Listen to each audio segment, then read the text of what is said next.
कर्म फल का भोग कभी नहीं टलता। समझते हैं एक कहानी के माध्यम से। एक राजा बड़ा धर्मात्मा, न्यायकारी और परमेश्वर का भक्त था। उसने ठाकुर जी का मंदिर बनवाया और एक ब्राह्मण को उसका पुजारी नियुक्त कर दिया। वह ब्राह्मण बड़ा सदाचारी, धर्मात्मा और संतोषी था। वह राजा से कभी कोई याचना नहीं करता था। राजा भी उसके स्वभाव पर बहुत प्रसन्न था। उसे राजा के मंदिर में पूजा करते हुए 20 वर्ष गुजर गए थे। उसने कभी भी राजा से किसी प्रकार का कोई प्रश्न नहीं किया। राजा के यहाँ एक लड़का पैदा हुआ। राजा ने उसे पढ़ा लिखा कर विद्वान बनाया और एक बड़ा होने पर उसकी शादी एक सुंदर राजकन्या के साथ करा दी। शादी करके जिस दिन राजकन्या को अपने राजमहल में लाए, उस रात्रि में राजकुमारी को नींद ना आई। वह इधर उधर घूमने लगी। जब अपने पति के पलंग के पास आई तो क्या देखती है कि हीरे जवाहरात जड़ित मूठे वाली एक तलवार पड़ी है। राजकन्या ने देखने के लिए वह तलवार मयान में से बाहर निकाली।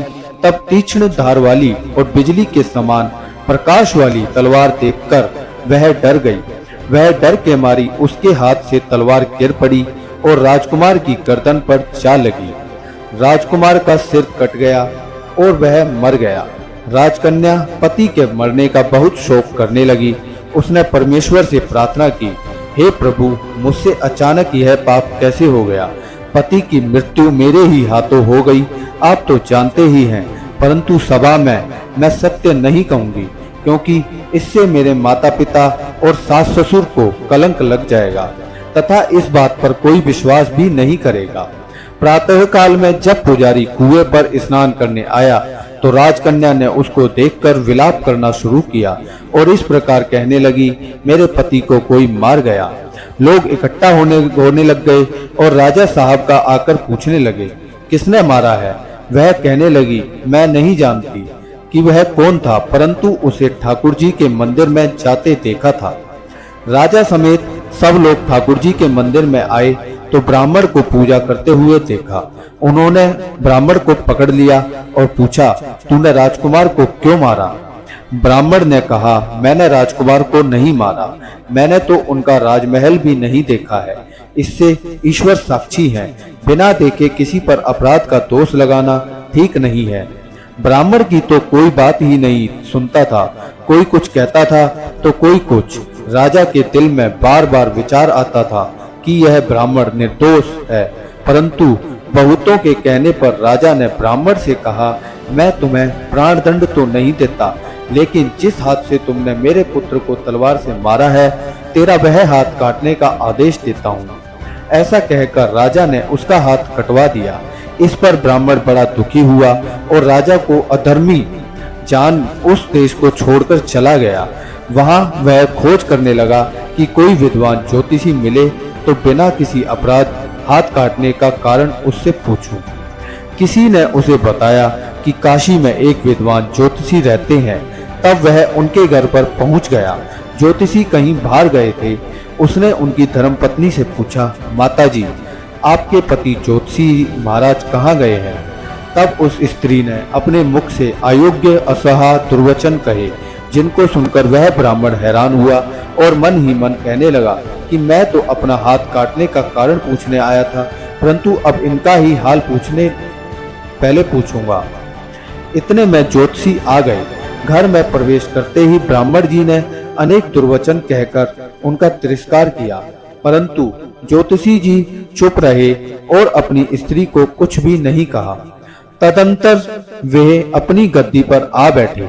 ब्राह्मण को देखकर ज्योतिषी ने उनसे कहा, कहिए ब्राह्मण देवता, कैसे आना हुआ? आया तो था अपने बारे में पूछने के लिए, परंतु पहले आप अपना हाल बताइए कि आपकी पत्नी अपनी जुबान से आपका इतना तिरस्कार क्यों करती है, जो किसी से भी नहीं सहा जाता, और आप सहन कर लेते हैं। इसका क्या कारण है? यह मेरी स्त्री नहीं है, मेरा कर्म है। दुनिया में जिसको भी देखते हो, अर्थात भाई, पुत्र, शिष्य, पिता, गुरु, संबंधी, जो कुछ भी है, सब अपना कर्म ही है। यह स्त्री नहीं, मेरा किया हुआ कर्म ही है, और यह भोगे बिना कटेगा नहीं। अवश्य में भोक्तव्यम कर्तम करम शुभाशुभम नाभुक्तम शीयते करम कल्प कोटि शतेरपि। अपना किया हुआ जो भी कुछ शुभ अशुभ काम है वह अवश्य ही भोगना पड़ता है। बिना भोगे तो सैकड़ों करोड़ों कल्पों के गुजरने पर भी कर्म नहीं टल सकता। इसलिए मैं अपना कर्म खुशी से भोग रहा हूँ और अपनी स्त्री की ताड़ना भी नहीं करता ताकि आगे इस कर्म का फल ना भोगना पड़े। महाराज, आपने क्या कर्म किया था? सुनिए, पूर्व जन्म में मैं कौवा था और मेरी स्त्री गधी थी। इसकी पीठ पर फोड़ा था। फोड़े की पीड़ा से यह बड़ी दुखी थी और कमजोर भी हो गई थी। मेरा स्वभाव बड़ा दुष्ट था, इसलिए मैं इसके फोड़े में चोंच मारकर इसे ज्यादा दुखी कर देता था। जब दर्द के कारण यह कूदती थी तो इसकी फजीहत देखकर मैं खुश होता था। मेरे डर के कारण यह सहसा बाहर नहीं निकलती थी, किंतु इसको ढूंढता फिरता था। यह जहां मिले वहीं इसे दुखी करता था। आखिर मेरे द्वारा बहुत सताए जाने पर त्रस्त होकर यह गांव से 10-12 मील जंगल में चली गई। वहां गंगा जी के किनारे शगन वन में हरा हरा घास खाकर और मेरी चोटों से बचकर सुखपूर्वक जीवन जीने लगी। लेकिन मैं इसके बिना नहीं रह सकता था। इसको ढूंढते ढूंढते मैं उसी वन में जा पहुंचा और वहां इसे देखते ही मैं इसकी पीठ पर चोंच जोर जोर से मारने लगा। इसकी हड्डी में मेरी चोंच चुभ गई। इस पर इसने अनेक प्रयास किए, फिर भी चोंच ना छूटी। मैंने भी चोंच निकालने का बड़ा प्रयत्न किया, मगर नहीं निकली। पानी के भय से ही यह दुष्ट मुझे छोड़ेगा, ऐसा सोचकर यह गंगा जी में प्रवेश कर गई, परंतु वहां भी मैं अपनी चोंच निकाल नहीं पाया। आखिर में यह बड़े प्रवाह से प्रवेश कर गई। गंगा का प्रवाह तेज होने के कारण हम दोनों बह गए और बीच में ही मारे गए। तब गंगा जी के प्रवाह से यह तो ब्राह्मण बनी और मैं बड़ा भारी ज्योतिषी बना। अब वही मेरी स्त्री हुई जो मेरे मरण प्रयत्न पर अपने मुख से गाली निकालकर मुझे दुखी देगी और मैं भी अपने पूर्व कर्मों का फल समझकर सहन करता रहूंगा। इसका दोष नहीं मानूंगा, क्योंकि यह किए हुए कर्मों का ही फल है। इसलिए मैं शांत रहता हूँ। अब अपना प्रश्न पूछो। ब्राह्मण ने अपना सब समाचार सुनाया और पूछा, अधर्मी पापी, राजा ने मुझ निरपराध का हाथ क्यों कटवाया? ज्योतिषी, राजा ने आपका हाथ नहीं कटवाया, आपके कर्म ने ही आपका हाथ कटवाया है। पूर्व जन्म में आप एक तपस्वी थे और एक राजकन्या गौ थी तथा राजकुमारी कसाई था। वह कसाई जब गऊ को मारने लगा तब गऊ बेचारी जान बचाकर आपके सामने से जंगल में भाग गई। पीछे से कसाई आया और आपसे पूछा कि इधर कोई गाय तो नहीं गया है? आपने प्रण कर रखा था कि झूठ नहीं बोलूंगा, अतः जिस तरफ गऊ गई थी उस तरफ आपने हाथ से इशारा किया तो उस कसाई ने जाकर गऊ को मार डाला। गंगा के किनारे वह उसकी चमड़ी निकाल रहा था। इतने में ही उस जंगल से शेर आया और गऊ एवं कसाई दोनों को खाकर गंगा जी के किनारे ही उनकी हड्डियां उसमें बह गई। गंगा जी के प्रताप से कसाई को राजकुमार और गऊ को राजकन्या का जन्म मिला। पूर्व जन्म के किए हुए उस कर्म ने एक रात्रि के लिए उन दोनों को इकट्ठा किया। क्योंकि कसाई ने गऊ को हंसिए से मारा था, इसी कारण राजकन्या के हाथों अन्याय ही तलवार गिरने से राजकुमार का सिर कट गया और वह मर गया। इस तरह अपना फल देकर कर्म निवृत्त हो गया।